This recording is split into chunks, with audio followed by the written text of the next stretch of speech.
बाद अल्हम्दुलिल्लाहि रब्बिल आलमीन वल आक़िबतु लिल मुत्तक़ीन वस्सलातु वस्सलामु अला सय्यिदिल मुरसलीन व ख़ातमिन नबिय्यीन मुहम्मदिन व आलिहि व अस्हाबिहि अजमईन अम्मा बाद फ़अऊज़ु बिल्लाहि मिनश शैतानिर रजीम बिस्मिल्लाहिर रहमानिर रहीम कदअबि आलि फ़िरऔन वल्लज़ीन मिन क़ब्लिहिम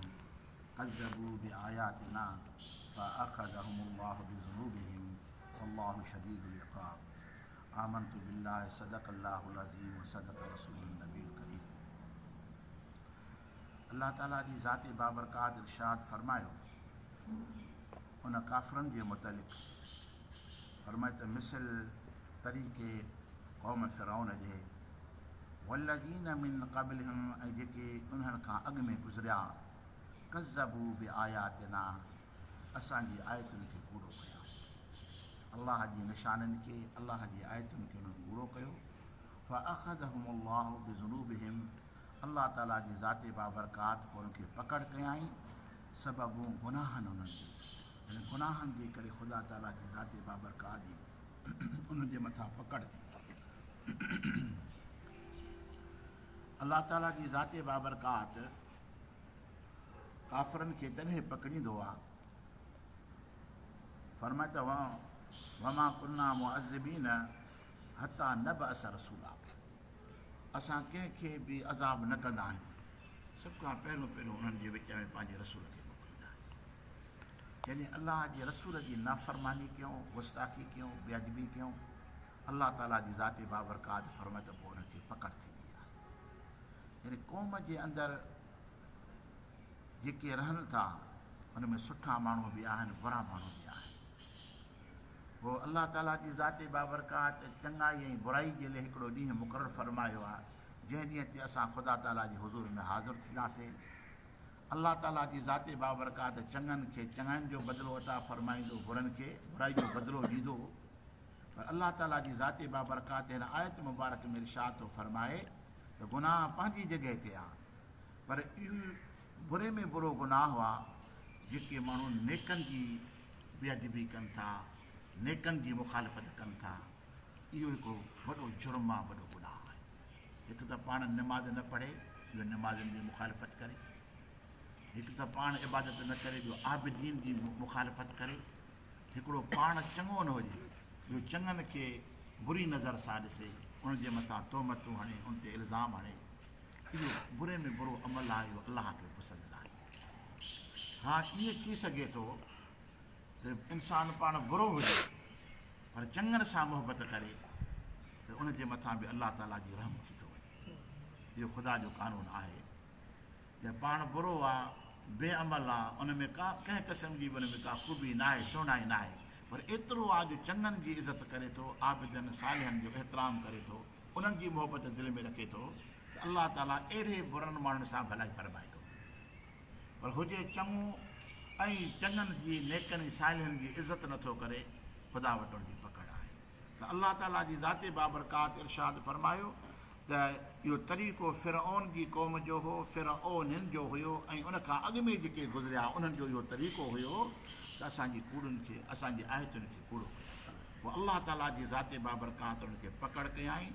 इन गुनाहनि जे सबब जे करे। वल्लाहु शदीदुल इक़ाब, अल्लाह ताला जी ज़ाते बाबरकात सख़्तु अज़ाब कंदड़ आहे। कुलिल लज़ीन कफ़रू सतुग़लबून व तुहशरून इला जहन्नम व बिअसल मिहाद। मुंहिंजा सुहिणा हबीब तूं इरशाद फरमाए उन शख़्सनि जे वात जिन कुफ़ुर कयाऊं, अन क़रीब इहे मग़लूब थींदा, अन क़रीब इहे मग़लूब थींदा ऐं हशर कया वेंदा तरफ़, यानी गॾु कया वेंदा तरफ़ जहन्नम जे, व बिअसल मिहाद ऐं इन्हनि जो टिकाणो जेको आहे सो बुरो आहे। हिन आयत जे शान नुज़ूल जे अंदरि मुफ़स्सिर इकराम इरशाद फरमायो त जॾहिं अल्लाह ताला जी ज़ाते बाबरकात पंहिंजे महबूब करीम सल्लल्लाहु अलैहि वसल्लम खे बदर जी जंग जे अंदरि फ़तह अता फरमाई, खुल्लम खुल्ला अल्लाह ताला पंहिंजे महबूब खे फ़तह अता फरमाई ऐं सुहिणो महबूब करीम सल्लल्लाहु अलैहि वसल्लम उनखे मग़लूब करे काफ़िरनि खे जहन्नम रसीद करे ऐं उन मां 70 माण्हू गिरफ़्तार करे बदर खां वठी करे मदीने पाक में तशरीफ़ फरमाए। अहिड़ी बहितरीन जंग में अल्लाह ताला पंहिंजे महबूब खे, महबूब जे ग़ुलामनि खे फ़तह अता फरमाए। त मदीने पाक में जेका आबादी यहूदियुनि जी हुई ऐं थोरनि मुस्लमाननि खे अलाह ताला एॾो वॾो ग़लबो अता फरमायो जो थोरा मुस्लमान ऐं अलाह ताला जी ज़ाते बाबरकात उनखे फतह याब फरमायो त मदीने जे अंदरि जेका यहूद जी आबादी हुई उन्हनि खे तकलीफ़ कल्ह आया हुआ असांजे ॻोठ में मुहाजिर बणिजी अॼु वरी फतेह कनि था पिया माण्हू पकड़े आया आहिनि सो बि वॾा वॾा माण्हू गिरफ़्तार करे अची विहारिया अथऊं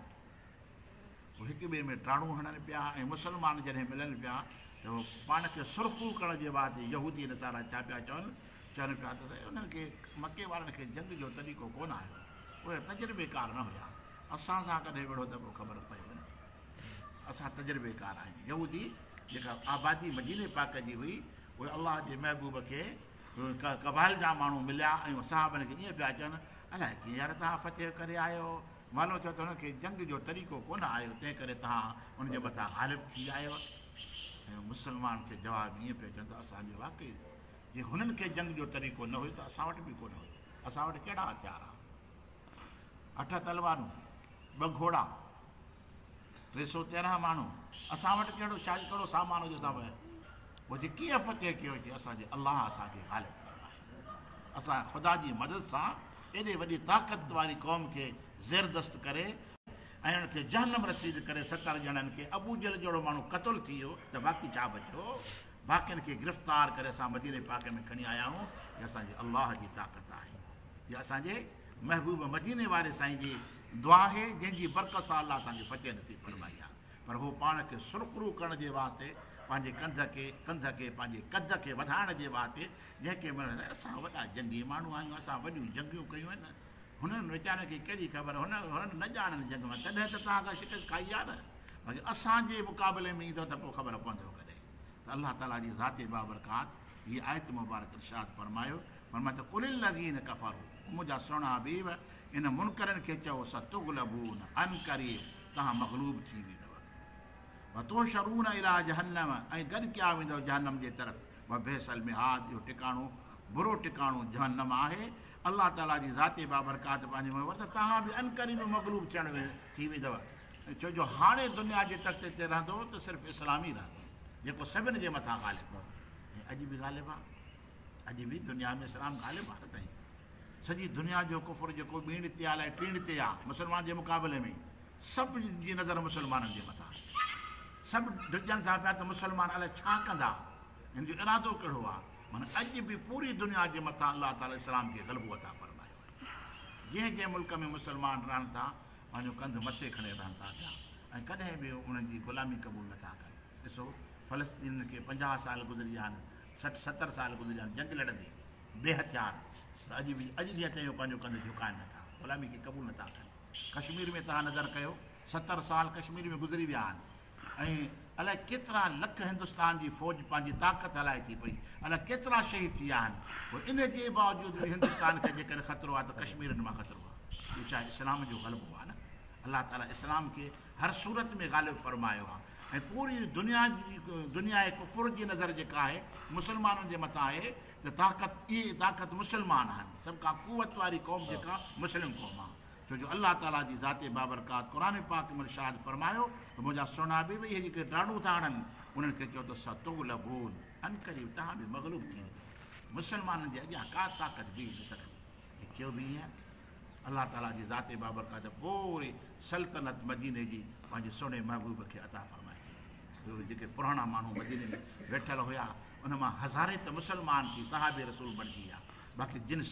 सरकशी कई या त मदीने पाक मां लॾे भॼी हलिया या क़तल थी विया